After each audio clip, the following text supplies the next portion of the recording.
Well, we've reached the immigrants kidnapping, killing, and eating cats and ducks portion of the election season.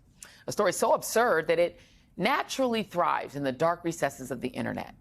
But what should remain in those dark recesses is now broadcast to millions of people because Donald Trump is basically your Fox-loving grandpa who doom scrolls on Facebook and lacks the mental acuity to discern a racist rumor from the truth. Except he's the racist grandpa who's seeking access to the nuclear codes. We're now learning that this whole pet-eating nonsense was a planned debate tactic for Trump to use against Vice President Kamala Harris.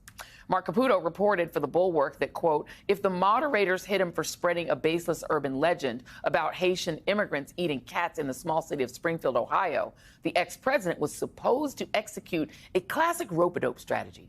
He would dodge the punch and place the blame for the story on town locals. Then he'd pivot to attacking Vice President Kamala Harris over the toll of immigration in Springfield.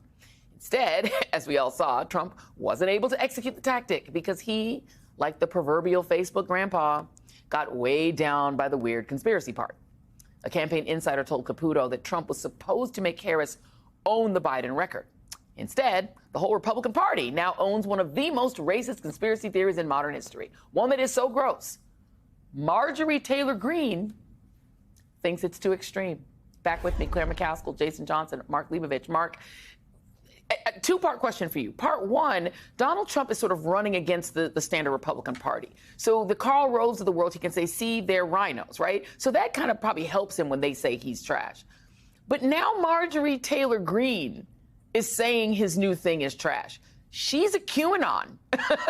So where are we going here with this Haitians, migrants eating your dogs?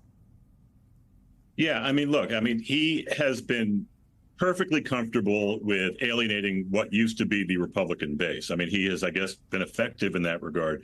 But yeah, I mean, the problem is his base is not controllable. I mean, they might be loyal to him specifically, but they are not controllable. I mean, Marjorie Taylor Greene, RFK Jr., Lindsey Graham, I mean, any number of people for any number of different reasons are going to go off the reservation because there is no reservation here, right? And this is a place where Trump is very comfortable going. I'm not sure, he might attack Marjorie Taylor Greene, who knows?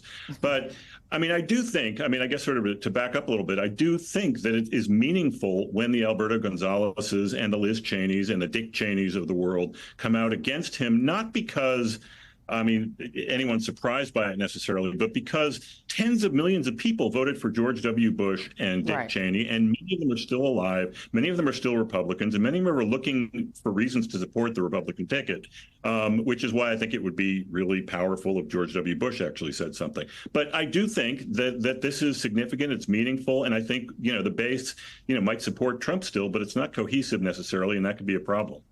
It does help, Jason, because it does help Kamala Harris in the sense that it's a permission structure. It's a door open that says, hey, if you're a normie Republican, you can feel welcome over here. You're going to get love at our convention, and we're not crazy. But let's go back really quick to this story, and I'm glad Claire called it out as well.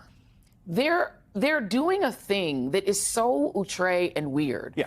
That I can't see how it doesn't alienate white voters who don't want to be associated with just open Laura Loomer cuckoo crazy racism. And yet this is where the campaign has decided to go. They had an actual plan for him to use that story in the debate. He just screwed it up. This is the one time they had a plan instead of a concept of one, right? And they still managed to get it wrong. Here's the thing, Joy. Most people don't want, and especially even white voters and white sort of swing voters, even though I don't believe in swing voters, they don't want to be associated with crazy. That's why they voted for Biden over Trump, right? I don't like crazy anymore. This is not a generalizable story. This is not illegal, undocumented people are committing crimes, right? That's something anyone can comprehend. Or starting gangs. That's something anyone can comprehend. The idea that you have people who are eating pets on a regular basis, and that this is something you should fear, it sounds crazy. It's not something Laura Loomer's made it worse and says that they're eating people. Yes, eating people. She's saying they're cannibals like Hannibal Lecter. Right.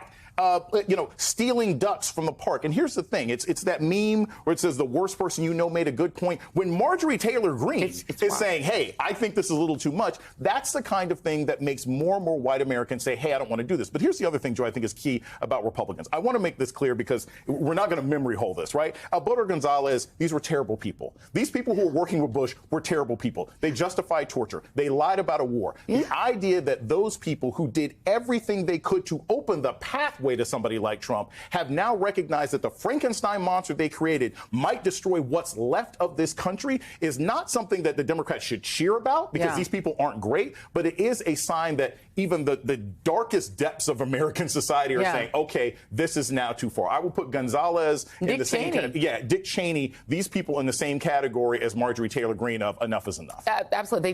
They open the door and they let the monsters in, and now they're like, ooh, monsters, but you know what? We're glad that they're on the side of democracy in this moment. I want to come back, Claire, because the origins of a lot of Trump's sort of current strategy are J.D. Vance's world, which is he is from the manosphere, dark corners of the internet, white nationalist, curious sort of part of the party, you know, and he now has said this. This is him on CNBC, literally saying something even weirder than when he said Taylor Swift is a rich celebrity, so why would anyone relate to her, not realizing he was talking about his boss.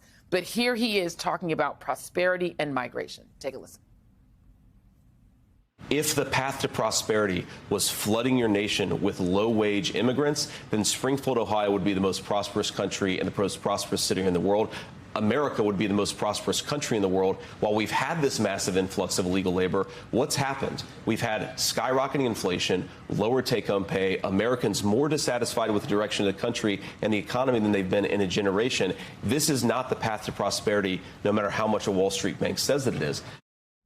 My head is exploding because literally this country's prosperity was built in the first place by flooding it with zero wage labor, meaning slavery made America a superpower when it was an infant nation.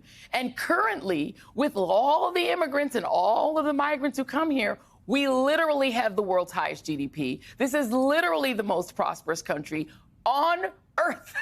What is he talking about, Claire? Yeah, and it's interesting he did that on CNBC because the audience there is by and large, not 100%, but by and large, highly educated people who have taken economics in college. And many of them have taken a lot of economics in terms of academic studies. And the academic of this, in terms of the economy, is that, in fact, one of the reasons we recovered from COVID was some of the immigrant labor base.